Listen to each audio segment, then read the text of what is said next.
छत्तीसगढ़ की खबरों की हम बात करेंगे इस बुलेटिन में। सबसे पहले आपको ये बताते हैं कि इस वक्त कोरोना का ग्राफ छत्तीसगढ़ में तेजी से ऊपर की तरफ जा रहा है। प्रदेश में 42 नए पॉजिटिव मरीज मिले हैं, जिसमें राजनांदगांव से 10, मुंगेली से 9 और बिलासपुर से 8 मरीज सामने आए हैं। कोरिया और रायगढ़ में 44 मरीज सामने आ चुके हैं, तो वहीं बलौदाबाजार और जशपुर से एक एक कोरोना पॉजिटिव मरीज अब तक सामने आया है। प्रदेश में 150 एक्टिव केसेस हैं।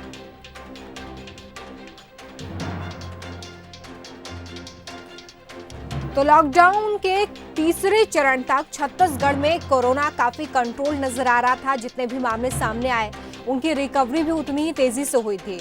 लेकिन लॉकडाउन का जो चौथा चरण है, ये इस वक्त छत्तीसगढ़ के लिए काफी परेशानी का सबब साबित हो रहा है, क्योंकि लगातार इसी फेज में कोरोना संक्रमण के मामले बढ़ रहे हैं। सीधे रुख करेंगे हम बिलासपुर का। उमेश मौर्य हमारे साथ लाइव जुड़ चुके हैं। उमेश, अगर हम अब संक्रमण की बात करें तो 31 मई तक पूर्ण लॉकडाउन है और उससे पहले आज 150 एक्टिव केसेस है। सबसे बड़ी चिंता ये बनी हुई है कि दूसरे राज्यों से जो मजदूर आ रहे हैं उनकी व्यवस्था कैसे की जाए, क्योंकि बार बार अनुमान यही है कि वहां से आने वाले लोग जो कि प्रभावित राज्यों से आ रहे हैं उनकी वजह से ये आंकड़े बढ़ रहे हैं। इसको लेकर सरकार का जो प्लान है वो क्या है, जिस पर वो आगे काम करेगी संक्रमण को रोकने के लिए? देखिए, जब से कोरोना का संक्रमण आया है उसके बाद जो लॉकडाउन में फंसे मज़दूर हैं उनको, प्रवासी मज़दूरों को लाने का जो काम सरकार ने की है वो प्लानिंग एक कहा जा सकता है कि एक प्लान के मुताबिक किया जाना था।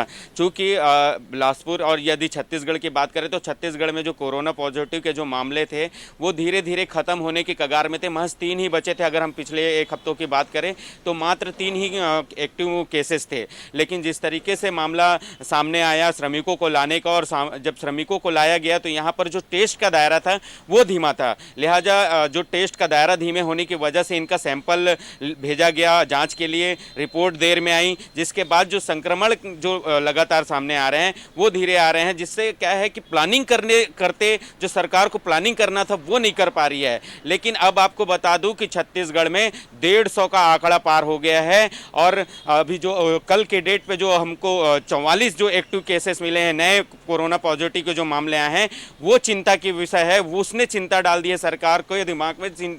वो एक बात ये कहा जा सकता है कि जो क्वारंटाइन सेंटर बनाए गए हैं, जहां प्रदेश में अलग अलग स्थानों पे 1000, जैसे बिलासपुर की बात करूं तो बिलासपुर जिले में 1000 से ज़्यादा क्वारंटाइन सेंटर बनाए गए, लेकिन वहां पर व्यवस्थाएं नहीं है। वहां पर एक साथ मजदूरों को रखा जा रहा है। मान लीजिए यदि कोई एक कोरोना पॉजिटिव पाया गया तो वो एक साथ रखे हैं, 172 लोगों को एक साथ रखा है, तो स्वाभाविक रूप से कोरोना संक्रमण बढ़ेगा। तो एक प्लानिंग की ज़रूरत थी। कोरोना संक्रमण को रोकने के लिए सरकार के पास बहुत समय था। जब उनको लाया जा रहा था तब एक प्लानिंग की जानी थी।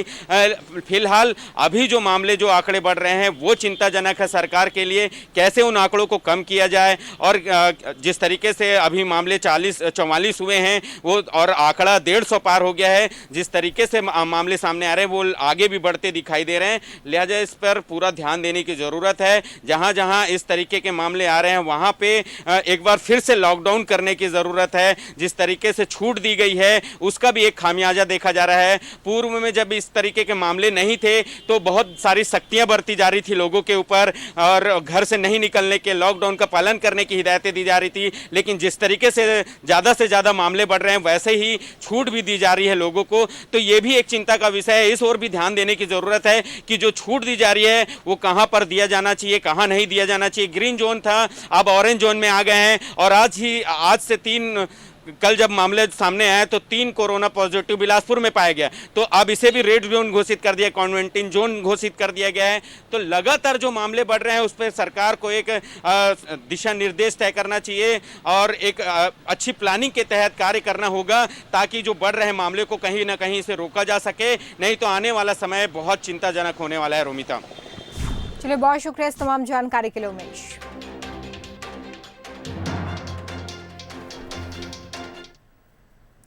छत्तीसगढ़ में कोरोना के आंकड़े अभी और बढ़ सकते हैं। इसको लेकर एक सनसनीखेज स्टडी रिपोर्ट सामने आई है।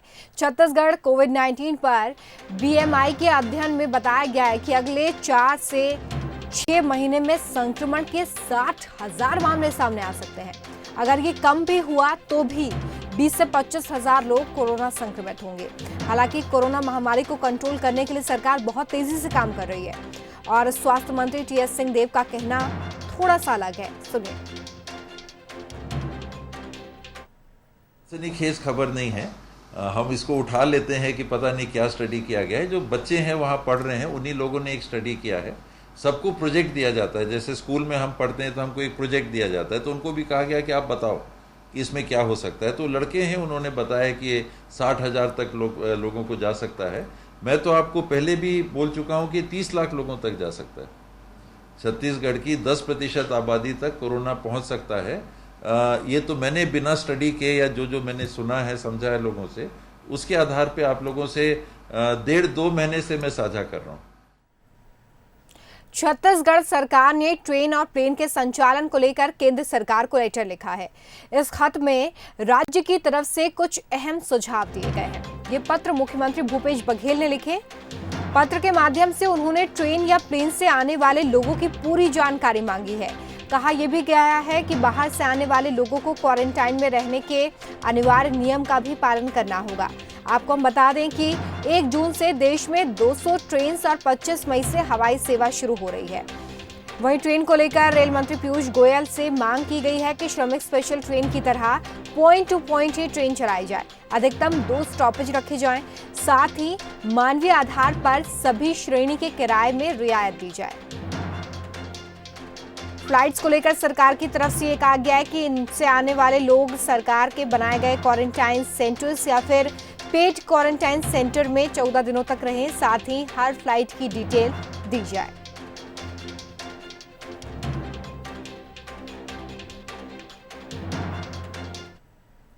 छत्तीसगढ़ में कांग्रेस ने न्याय योजना की एक लिस्ट जारी की है, जिसमें बीजेपी नेताओं के भी नाम शामिल हैं। लिस्ट में सबसे चौंकाने वाले नाम जो हैं, उनके बारे में आप सुनिए। पूर्व सीएम रमन सिंह, पूर्व सांसद अभिषेक सिंह, नेता प्रतिपक्ष धर्मलाल कौशिक, ननकीराम कंवर।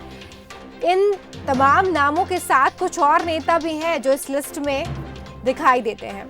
कांग्रेस ने यह आरोप लगाया है कि तत्कालीन रमन सरकार ने न्याय योजना से बीजेपी नेताओं को फायदा पहुंचाया, किसानों को छलने का काम किया गया है।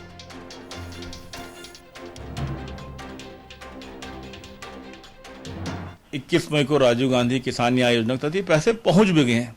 भारतीय जनता पार्टी के भी बड़े नेता, जिन्होंने इसे अन्याय योजना कहा, जिन्होंने इसका उपहास उड़ाया, जिन्होंने आज तक किसानों के लिए कुछ नहीं किया, जिनकी राजनीतिक फसल चौपट हो गई है, उन्होंने भर भर के पैसा लिया है।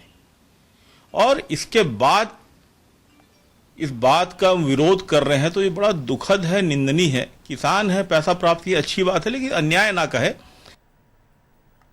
कानखेड़ से खबर है, जहां पर विधायक प्रतिनिधि सुनील गोस्वामी के अधिकारियों पर भ्रष्टाचार के आरोप हैं। कोरोना संक्रमण से बचाव के नाम पर अधिकारी भ्रष्टाचार कर रहे हैं, सुनील गोस्वामी का ऐसा कहना है। गोस्वामी की तरफ से एक सोशल मीडिया पोस्ट की गई है, जिस पर अब सियासत हो रही है।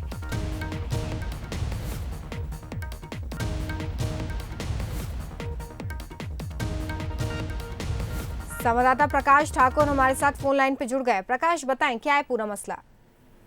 जी नमिता, जिस प्रकार से पूरे देश में कोरोना काल का संकट है, उसके बाद जो कांग्रेसी विधायक शिवपाल सोरी, उनके जो प्रतिनिधि हैं, उन्होंने कल रात को एक सोशल मीडिया पर पोस्ट किया, जिसमें उन्होंने ये आरोप लगाए अधिकारियों के ऊपर कि वो इस काल में भ्रष्टाचार कर रहे, फर्जी बिल वाउचर लगाकर इस प्रकार से राशि का आहरण कर रहे। तो साफ जो उनकी जो बयान है, जिस प्रकार से उन्होंने लिखा है, इससे साफ जाहिर होता है कि जिस प्रकार से कुछ दिनों में जो कांकेर जिले, जो बस्तर का सबसे पहला जिला है, वहाँ पर कोरोना के 5 पॉजिटिव मरीज पाए गए हैं। उसके बाद से लगातार जो संक्रमण का खतरा है वो बढ़ा हुआ है। उसके बाद अचानक इस प्रकार से जो विधायक प्रतिनिधि हैं, उनका इस प्रकार से बयान आना, सोशल मीडिया में वायरल करना को लेकर काफी संदेह को जन्म देते हैं। क्योंकि जिस प्रकार से अगर कहा जाए कोरोना की तैयारी की बात की जाए, तो तो तैयारी की बात की जाए और जिस पर पॉजिटिव आए हैं, तो कहीं ना कहीं जो विधायक प्रतिनिधि उनके जो आरोप है वो आरोप जिला प्रशासन की ओर गंभीर आरोप लगाए जा रहे हैं और कई सवालात खड़े हो रहे हैं कि आखिर जिला प्रशासन ने क्या तैयारी की थी ताकि जिस प्रकार से जो विधायक प्रतिनिधि है उन्होंने सोशल मीडिया में इस प्रकार की बातें की हैं और उनकी बातें ये कोई पहली दफा नहीं है कि अपनी सरकार के खिलाफ इन्होंने ऐसी बातें कही। इसके पहले भी महिला बाल विकास के ऊपर गंभीर आरोप लगाए थे कि वहाँ फर्जी नियुक्ति का मामला सामने आया था और इसके बाद आज जो सुनील गोस्वामी है उन्होंने ऐसा सवालात दागे हैं। गुरुमिता, चलिए बहुत शुक्रिया तमाम जानकारी के लिए।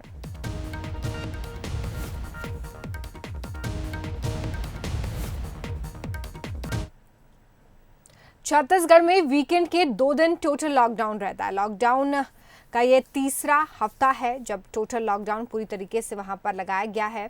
इस दौरान शनिवार को जरूरी सुविधाओं को छोड़कर सब कुछ बंद रहा है। लॉकडाउन का कड़ाई से पालन हो इसके लिए शहर में पुलिस और जिला प्रशासन के अधिकारियों ने फ्लैग मार्च भी निकाला। कलेक्टर, एसपी के साथ आला अधिकारी भी इसमें शामिल हुए हैं।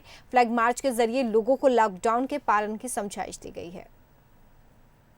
छत्तीसगढ़ में शनिवार और इतवार को संपूर्ण लॉकडाउन रहता है और इसका सही ढंग से पालन हो इसके लिए फ्लैग मार्च किया जा रहा है। जो प्रमुख अधिकारी हैं पुलिस के और जिला प्रशासन के, वो सारे लोग सड़कों पर निकले हुए हैं और उनकी कोशिश है कि लोगों से अपील की जाए और उन्हें इस बात की जानकारी दी जाए कि संपूर्ण लॉकडाउन का कड़ाई से पालन करें। और इसमें कलेक्टर, जिला प्रशासन और एसपी जो हैं वो निकले हुए हैं। हम देख रहे हैं कि सड़कों में अलग अलग जगहों पर अलग अलग मार्ग से गुजरते हुए सभी अपील कर रहे हैं कि लॉकडाउन का कड़ाई से पालन किया जाए। छत्तीसगढ़ में स्थिति ये है कि ये तीसरा सप्ताह है जब वीकेंड में लॉकडाउन किया गया है। शनिवार और इतवार ऐसे 2 दिन पहले से निर्धारित किए गए हैं जिसमें पूरी तरीके से दुकानों को बंद रखा जाता है। केवल जो अत्यावश्यक सुविधाओं की दुकानें हैं उन्हें ही खोलने की अनुमति है। जिसमें आप देख रहे हैं कि मेरे सामने एक क्लिनिक भी है तो वो खुला हुआ है, लेकिन जो पूरा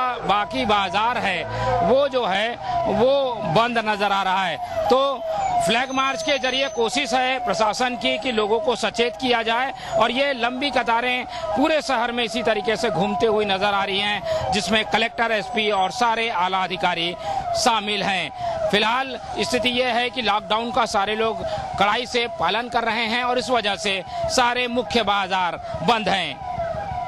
कैमरामैन अखिलेश राव के साथ मोहन तिवारी, बंसल न्यूज, रायपुर। प्रवासी मजदूरों की वापसी और कोरोना संक्रमण के बढ़ते मामलों के बीच बिलासपुर में कोरोना टेस्टिंग लैब खोलने की मांग एक बार फिर से तेज हो गई है।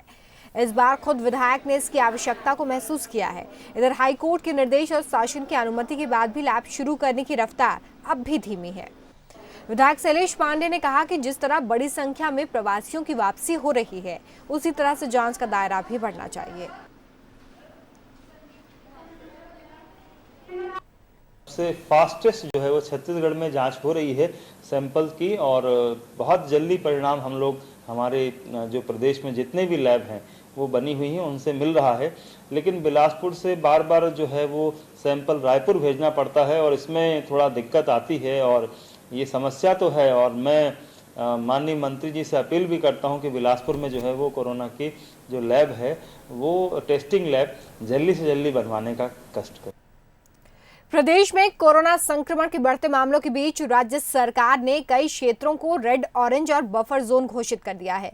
बिलासपुर में मस्तूरी और तखतपुर रेड जोन के दायरे में है। एहतियातन गांव की सीमाओं को भी सील कर दिया गया है। वहीं गांव में भी चौकसी बढ़ा दी गई है, लेकिन बावजूद इसके जमीनी स्तर पर व्यवस्थाएं नाकाफी हैं। रेड जोन क्षेत्र में बनाए गए क्वारंटाइन सेंटर्स में अभी भी बाहरी लोगों का आना जाना जारी है। मस्तूरी विधायक कृष्णमूर्ति बांधी का आरोप है कि अधिकारी कर्मचारी अपने क्षेत्रों से नदारद हैं और इसी तरह की लापरवाही से संक्रमण के बढ़ने का खतरा क्षेत्र में मंडरा रहा है।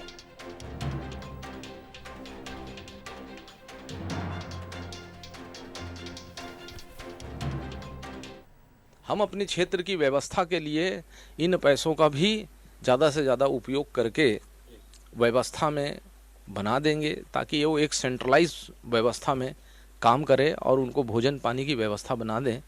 पर अल्टीमेट प्रशासन को ही इस पर पहल करना पड़ेगा। हम पैसे दे सकते हैं, पहल उसकी व्यवस्था प्रशासन स्तर पर ही हो पाएगा। कहीं न कहीं इसमें चूक हो रहे हैं।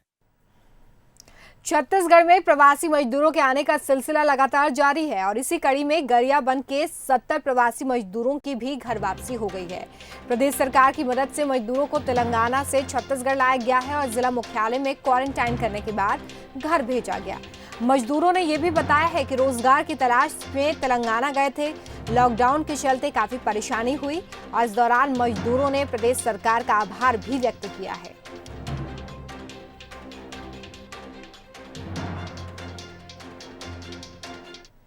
हमारे भूपेश सरकार हम लोगों को जो ये किया, हमको खाना दिया, हमारे बच्चों को खाना दिया, हमको जूता चप्पल सब दिया और पूरा व्यवस्था किया। हमको वहाँ से लाने के लिए बस की व्यवस्था किया और पूरा सहयोग किया सर, इसलिए भूपेश सरकार को मैं धन्यवाद देता हूँ। जब हम लोग को से तेलंगाना स्टेट से छत्तीसगढ़ बॉर्डर तक पहुँचा दिया अपने खर्चा से सर, तो छत्तीसगढ़ बॉर्डर से हम लोग को अपना सरकार खाना पीना दिलाया और बस से हम लोग इधर गरियाबंद तक लेके आया, चप्पल दिया और साबुन भी दिया सर। छत्तीसगढ़ सरकार को हम लोग धन्यवाद बोलते हैं सर। हमारे भूपेश सरकार को जो राजनांदगांव में एक नाबालिग को उसके परिवार ने पबजी गेम खेलने से मना किया तो नाबालिग लॉकडाउन के बीच घर से भागकर महाराष्ट्र पहुंच गया। पुलिस ने नाबालिग श्रेयांश को महाराष्ट्र के अमरावती के पास से पकड़ा है। मामला खैरागढ़ का है, जहां पर 21 मई को परिवार ने पुलिस में श्रेयस के लापता होने की शिकायत दर्ज करवाई थी, जिस पर पुलिस ने उसके मोबाइल की लोकेशन ट्रेस की और उस तक पहुंची। श्रेयांश के मिलने के बाद सवाल ये उठ रहा है कि जब पूरे देश में लॉकडाउन था तो आखिर ये नाबालिग महाराष्ट्र पहुंचा कैसे। बहरहाल पुलिस मामले की जांच कर रही है। खैरागढ़ से एक बच्चा परसों सुबह 4 बजे के आसपास घर से निकल गया था। उसके गुमशुदगी की रिपोर्ट गार्जियंस ने 9 बजे पुलिस को दर्ज कराई थी। उसके पास एक मोबाइल नंबर था जो लगातार मतलब वो यूज कर रहा था। उसको हमने 10 बजे के आसपास से ट्रेस करना शुरू किया और लगातार उसकी लोकेशन जो है वो महाराष्ट्र की तरफ बढ़ती हुई दिखाई पड़ रही थी। बीच में उसने फिर अपने मोबाइल ऑफ किए।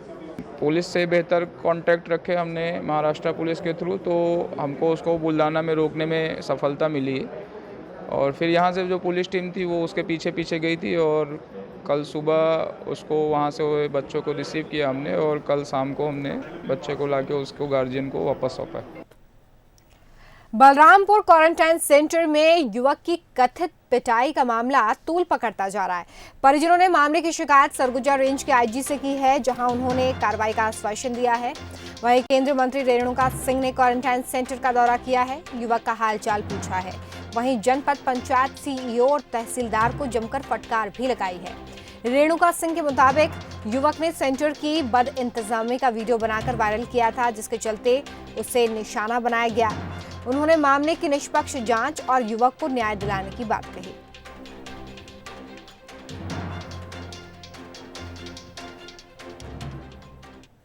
क्वारंटीन सेंटर में 13 लोगों को रखा गया है, जिसमें एक वीर गुप्ता है जो पहले बलरामपुर में था और बलरामपुर क्वारंटीन सेंटर में अवस्थाओं को देखने के बाद उसने उसका वीडियो बनाकर वायरल किया। इससे ये बात अधिकारियों को अच्छी नहीं लगी और अपनी कमियों को छुपाने के लिए इन लोगों ने उस लड़के से मोबाइल भी छीन लिया, उसके साथ मारपीट भी की। कोरोना संकट के दौरान भी नक्सली विरोधी अभियान छत्तीसगढ़ में पुलिस जारी रखेगी। इसको लेकर डीजीपी डीएम अवस्थी ने वीडियो कॉन्फ्रेंसिंग के जरिए नक्सल अभियान की समीक्षा बैठक की है। डीजीपी ने नक्सलियों की सप्लाई चेन तोड़ने और नक्सलियों की मदद करने वालों पर कड़ी कार्रवाई के निर्देश दिए हैं। साथ ही ये भी कहा कि इंटेलिजेंस इनपुट के आधार पर रणनीति बनाकर ऑपरेशन चलाया जाएगा।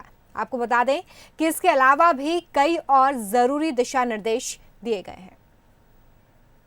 देखिए, आज की बैठक में एक तो नक्सल अभियान का रिव्यू किया गया कि अभी तक इस साल क्या क्या हुआ है और आगे जो बारिश का सीज़न भी आने वाला है उसमें किस प्रकार से अभियान चलाया जाएगा। और मुख्य मुद्दा जो आज की बैठक का था वो ये था कि जो नक्सलियों का समर्थन करने वाले हैं, जैसे कांकेर में ये घटना हुई है, आपने देखा कि वहाँ पर एक बड़ी मात्रा में लोगों को पकड़ा गया है। तो ये सभी पुलिस अधीक्षकों को कहा गया है कि जो नक्सल का सप्लाई चेन है, जो अर्बन नेटवर्क है, जो लोग उनकी मदद करते ही रहते हैं, कुछ ना कुछ उनकी सप्लाई करते हैं, सामान करते हैं, उन पर कड़ी कार्रवाई की जाए।